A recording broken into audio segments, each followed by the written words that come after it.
On a crisp October morning in 2023, I stood by the edge of my lakey in the quiet town of Willow Creek, Montana. The water shimmered under the early sun, a 10-acre gem I'd bought from an old farmer 4 years prior, complete with full water rights and a legacy of solitude. But that peace was shattered when I spotted Laura Bennett, the head of our local HOA, perched on a folding chair like she was staking claim to the wilderness itself. She was live streaming to her followers, boldly declaring my lake a community treasure.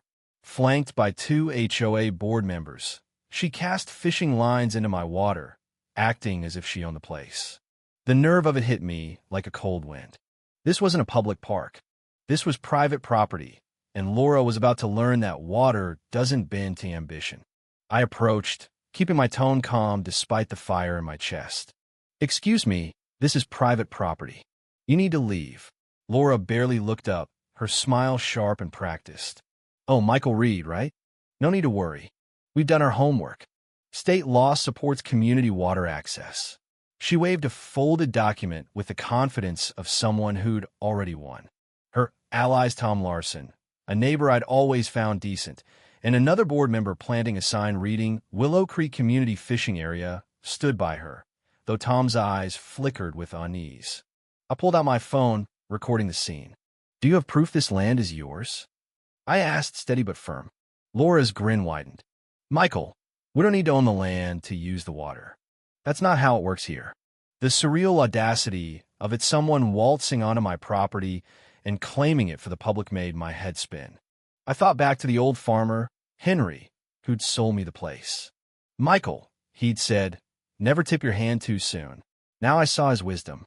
Laura thought she was outsmarting a naive landowner, but she had no idea what she was stepping into. I gave her one last chance. "Ms. Bennett, leave my property now." She stood, brushing off her designer jacket, her voice dripping with condescension. "We'll be back tomorrow, Michael. This lake belongs to the community now. Take it up with our lawyers if you don't like it." As they left, she jammed her sign into the mud, a petty act of defiance. Tom shot me an apologetic glance, but followed her like a reluctant pawn. I noted her SUV's Realtor Platisa detail I tucked away for later. The next day I called Tom. He'd always been fair, despite his loyalty to Laura. When I asked to attend the next HOA meeting, he agreed, telling me it was set for Wednesday at the community center. That night, the room buzzed with 40 residents, all eyes on Laura's polished presentation. She unveiled a model of a luxury resort cabins, a spa, a marina centered on my lake, now dubbed Lake Bennett. The plan wasn't spontaneous. It was a calculated land grab. "This will boost your property values by 30%, she promised, her voice smooth as silk. The crowd murmured excitedly, dazzled by the prospect of wealth. But Tom raised his hand. "Laura, what about Michael Reed? He owns the deed." The room stilled. Laura's smile didn't falter. "Michael owns the land, not the water. Our legal research is clear." She waved papers like a talisman, but I noticed a map on the wall, 6 properties around my lake marked with red dots. Then she let slip that her husband's real estate firm had been quietly buying those lots at bargain prices. The truth hit me. This wasn't about community good. It was a scheme to build a private empire on my lake, with Laura and her husband pocketing millions. The meeting ended with a vote to pursue community water access, passing easily.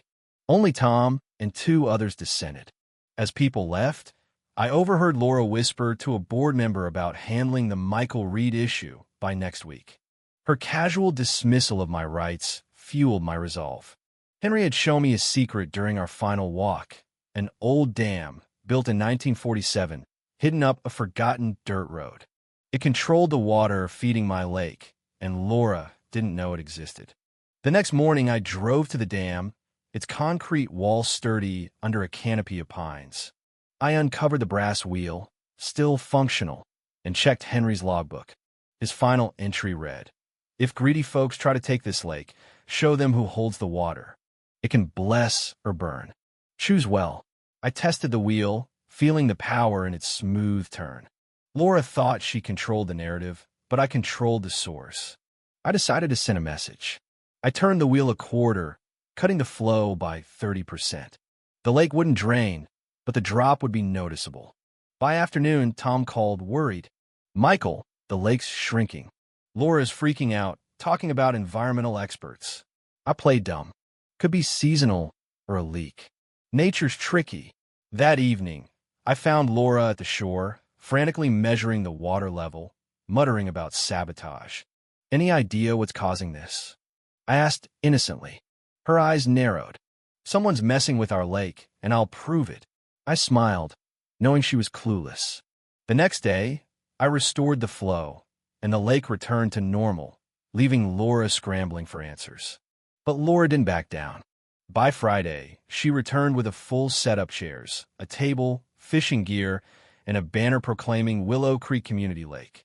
She'd hired a camera crew, delivering a speech about shared resources in pristine hiking gear.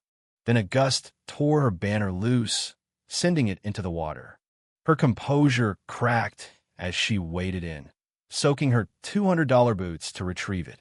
I seized the moment, setting up a speaker and playing a recording from the HOA meeting where Laura detailed her resort plans. Her voice echoed, exposing her husband's shady land deals. Tom confronted her, his voice sharp. What's this about a resort, Laura? She stammered, claiming it was out of context, but two board members began packing up, clearly rattled. Defiant, Laura pointed at me.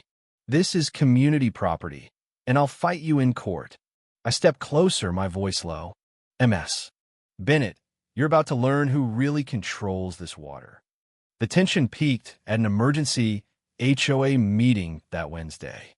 The community center was packed, Laura's PowerPoint titled Environmental Sabotage, filled with meaningless graphs. She accused me of attacking our lake.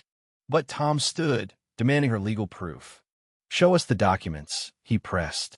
Laura deflected, calling it environmental terrorism, but the room sensed her weakness. Tom grabbed her folder, revealing her research blog posts, Wikipedia pages, and a blank legal template. The clincher was a letter from her own lawyers, stating I owned both land and water rights, and her claims were baseless. The crowd gasped. Laura snapped, screaming at Tom, I'll take that lake, and Michael can't stop me. Her mask was gone, exposing a desperate fraud. Saturday's Willow Creek Investment Day was Laura's last stand. She turned my lake into a circus dance, a DJ, kayaks, and wealthy investors sipping champagne. Welcome to Lake Bennett Resort, she announced, her headset amplifying her confidence. 15 investors paddled out, marveling at the pristine waters. From behind a tree lean, I opened my dam's remote app, releasing a controlled surge. The lake churned, kayaks rocked, and chaos erupted. Banners sank, equipment sparked, and investors floundered in mud. Laura's mic broadcast her panic. This can't be happening. An investor, knee-deep in sludge, shouted, This is your luxury resort? It's a swamp. Another lost a $900 shoe. Her fury live-streamed to thousands. I stepped forward, camera rolling. MS. Bennett, having trouble. Her face twisted with rage. You did this, Michael. I shrugged. I just adjusted my dam's flow, which I legally control. You forgot to check who holds the water. Tom arrived, handing out my deed and the lawyer's letter, dismantling Laura's lies. Investors stormed off, muttering about lawsuits. Then Laura's husband, James, appeared, his voice icy. I warned you, Laura. I filed for divorce and sold our properties. I'm done with your schemes. Laura's scream echoed as her world collapsed. I called 911, reporting fraud and trespassing, my evidence airtight. The police arrived as I restored the lake's flow. Officer Daniels reviewed my documents, then turned to Laura, now muddy and defeated. You tried to steal this man's lake for a resort and lied to investors. That's fraud, ma'am. Tom handed over investor statements, sealing her fate. Laura was investigated for fraud, trespassing, and conspiracy, facing fines and potential jail time. As she was driven away, still protesting, Tom and I watched the lake refill. I've seen bullies, but Laura buried herself, he said, shaking his head. The fallout was swift. The local paper ran, the day Willow Creek ran dry, with photos of muddy investors. Neighbors apologized, ashamed they believed Laura's promises. One, a young dad named Chris, had nearly lost his savings on her fake lots. "We dodge a bullet," he said. Laura's real estate license was revoked, and a class-action lawsuit hit her hard. Tom, now HOA president, passed transparent rules, ensuring no repeat of Laura's schemes. I opened a small lake section for kids fishing, honoring Henry's legacy while protecting my rights. Watching my daughter cast her line, I realized the real power isn't in noise or threats, it's in knowing what's yours and standing firm. What would you have done if someone tried to steal your property like this? Should Laura face jail time, or are fines enough? Could the community have stopped her sooner? Drop your thoughts below, like, and subscribe for more stories of justice.